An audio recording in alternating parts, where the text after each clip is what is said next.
Magandang umaga mga kababayan. So ngayon ay bibili tayo ng ulam.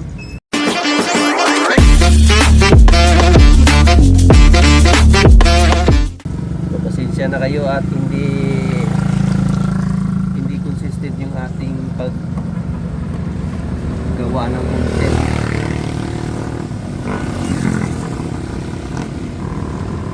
Paano mag-vlog lang pag ginaganahan. Isipin mo kung tuloy-tuloy lang ako na vlog, siguro marami na rin sana akong follower, kahit hindi man na na tawag niya monetize.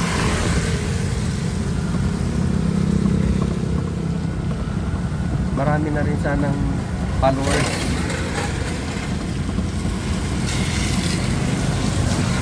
Ngayon mga kababayan mo, papunta tayo dun sa LSQ. Sana bibili tayo ng ulam. Buti ngayon mga kababayan at hindi naglaglagan tong mga sanga ng kahoy. Unlike po dati sa nakaraang tao, talagang naglaglagan po tong mga sanga ng kahoy mga kababayan. Halos hindi po madaanan ng mga sasakyan. So dito naman ang area na to, paligid to dito binabaha. Hindi naman siya totaling baha, parang naapaw lang yung tubig sa kalsada. So hindi talaga katulad sa ibang lugar, especially doon sa lugar na pinanggalingan namin sa Rosario. So mayroong mga area talaga doon na lubugin po talaga ng baha. Ingat-ingat po kayo dyan at mag-ano po ng mga makakain nyo na para hindi kayo lalabas-labas sa bahay, maiwasan nyo yung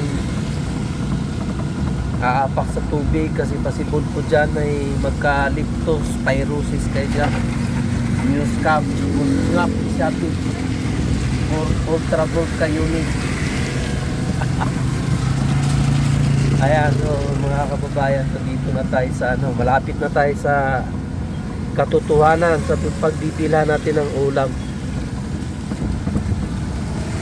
Ayan po.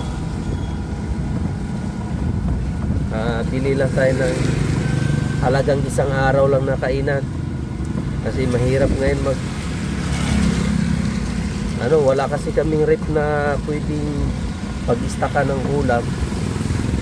Siyempre alam mo na, kami ay ordinaryong tao lang at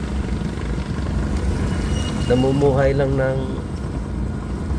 kulang-kulang sa pinansyal.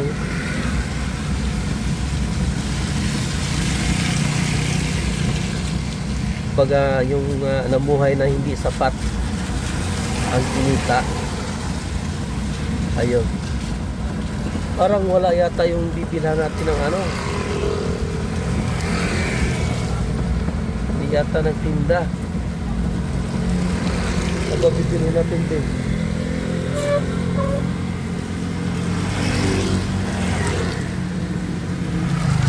Wala mga kababayan. So babalik na lang tayo doon sa bibili sa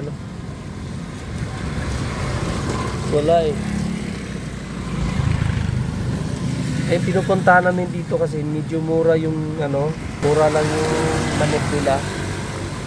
Yung sa mga dinadaanan namin mayroong 140 doon ang kilo. Siguro dapat expected sa food namin dito, kasi yung mura talaga to dito nasa 130 plus lang dapat dito, kaso hindi nagbukas, sarado. Balik tayo mga kababayan, at dahil dyan babalik kami at i-off muna namin yung camera. So thank you sa pagpapanood.